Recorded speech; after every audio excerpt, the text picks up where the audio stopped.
I woke up in the hospital with a bunch of friends and family surrounding me, and I said, "What's going on?" And they said, "Well, you guys were out water skiing, and you finished a ski run, and you died." I said, "No, I didn't." And they said, "Yeah, you did." So they told me the story. One of the girls on the boat calls and says, "Oh, Sally passed out. We're taking her to the hospital."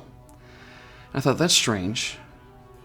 But okay, so I'm on my way. I didn't realize how severe this was. But the last thing I remember prior to that was getting the boat ready to go with some friends. I get to the hospital. I beat her to the hospital.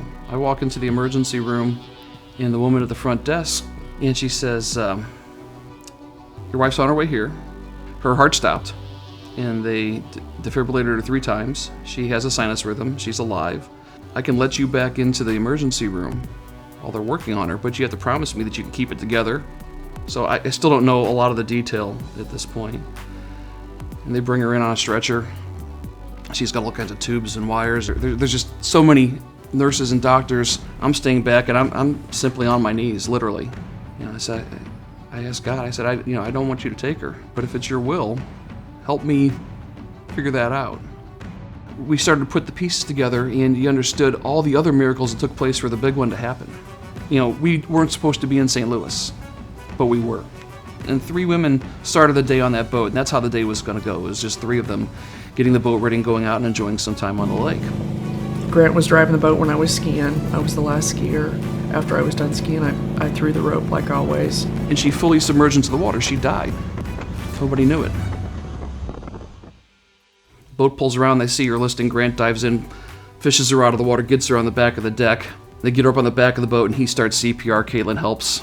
And Kathy, who's a great boat driver, is speeding across the lake. So Grant and Caitlin are working on the back of the boat, without any regard for their own safety. Renee is helping out. They call 911. There's the police officer is waiting on the docks over at Windjammer.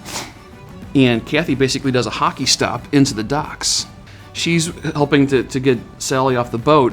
When she does the hockey stop, though, Grant and Caitlin, who are doing CPR on the back, are kind of thrown off the back of the boat. And they're swimming back quickly, and Grant's a pretty good swimmer.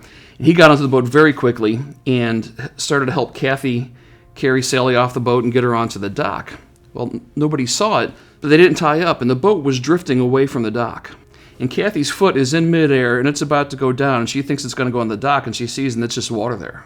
And all of a sudden, Caitlin, who was a little bit behind, saw what was going on. She pushes the boat back, and Kathy's foot hits the dock instead of the water. If she falls into the water, Sally goes in with her. They have to fish her out. They've lost all the positive efforts of the CPR. The story ends differently if that happens. If you look at it, you think, well, why'd she do a hockey stop into it? But Caitlin being thrown off saved that moment and kept that rhythm going so that she could be saved. I don't know how else to explain those things, but how many lakes have a hospital on them 400 yards away from the dock? Doctors were coming in and out of the room. Somehow they had found out that I was an airline pilot. They told me right away I was never going to fly again. And I said, I don't. They said, "You're going to have a defibrillator." I said, "I don't need a defibrillator." So they surgically implanted a defibrillator. That was 1.5 years ago. It was kind of a blur. I was kind of dizzy through the whole thing, but the doctor talked to me for a little bit, and he said, "I think she's fine. She's going to be okay." He gave me some optimism. We want to find out what happened, so they sent her upstairs for cardiac catheterization.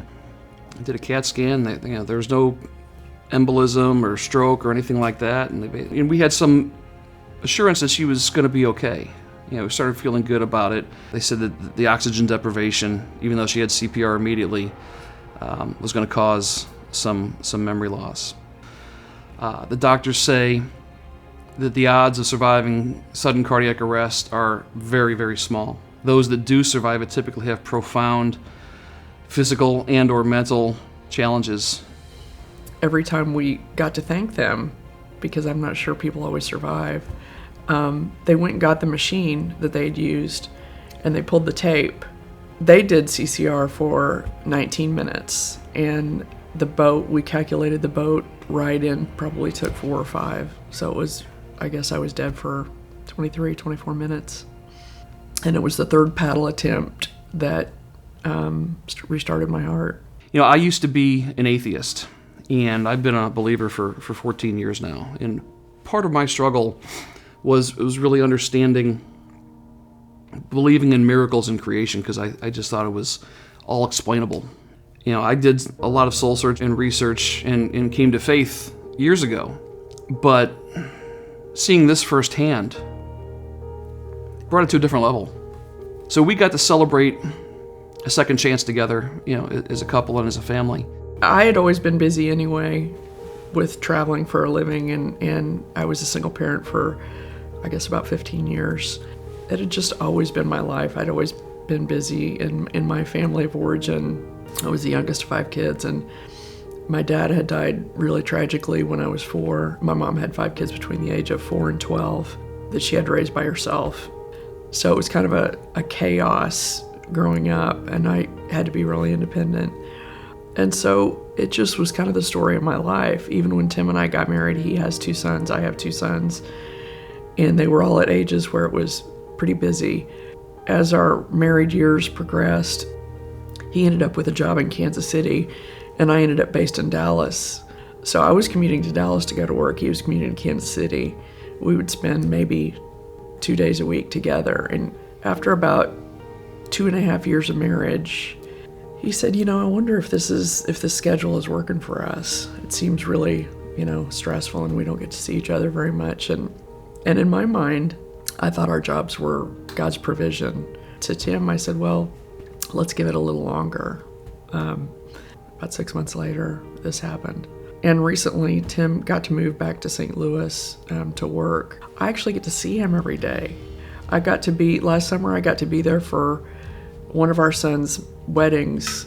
It's been such a sweet kind of moment in my life where I got to actually be home every day.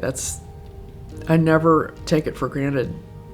I was gone so much for so long that I just, you know, appreciate every day. Since I didn't have a dad, and since I was so independent, kind of had to be so independent growing up, that affected my relationship, I think, with everybody, but it certainly affected my relationship with the Lord. Through this process, I came to understand, I know this sounds kind of corny, but I felt like he spoke to me, and he said, I am enough. I came to find out that it's really just him and us that makes us have value, and that he really does love us where we are. We can't do anything to earn it at all. It's not us, it's him in us. That became really clear to me. I've always seen her as a gift and knew that she, you know, that our relationship is a result of the Lord. I don't think I took it for granted, but I certainly don't today. And I don't know where I'd be if I didn't have her. She has been such an incredible blessing, and such a blessing for all of our children. And there'd be such a hole in the world if we lost her. I'm in for whatever he has in store. I know his plan is good.